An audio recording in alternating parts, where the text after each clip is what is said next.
तर इंधन तुटवड्याचा फटका हा औद्योगिक क्षेत्राला सुद्धा बसलेला आहे। सुपा MIDC मध्ये अनेक उद्योगांना याचा फटका बसलेला आहे। सध्या इंधन तुटवडा आहे आणि त्याचा फटका औद्योगिक क्षेत्राला सुद्धा बसलेला आहे। अनेक उद्योग ठप्प झालेले आहेत। MIDC तील उद्योजक त्यामुळे चिंतेत आहेत।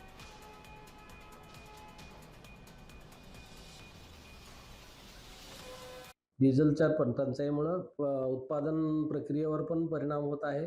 रॉ मटेरियल जे आहे त्याच्यासाठी कच्चा माल लागतो, तो कच्च्या मालाच्या प्राइसिंगमध्ये पण वाढ होत आहे। ट्रान्सपोर्टचे चार्जेस वाढत आहेत आणि अवेलेबिलिटी डिझेलची नसल्यामुळं तर रॉ मटेरियल वेळेवर भेटत नाही। शासनाला मी अशी विनंती करतो की या ठिकाणी आपण या इंधन तुटवड्याच्या संदर्भामध्ये आपण काहीतरी ठोस असा निर्णय घ्यावा आणि जे काही इंडस्ट्रीसाठी लागणारा गॅस आहे, डिझेल आहे, त्या संदर्भामध्ये थोडाफार कोटा या ठिकाणी इंडस्ट्रीसाठी ठेवावा अशा प्रकारची मी विनंती करतो।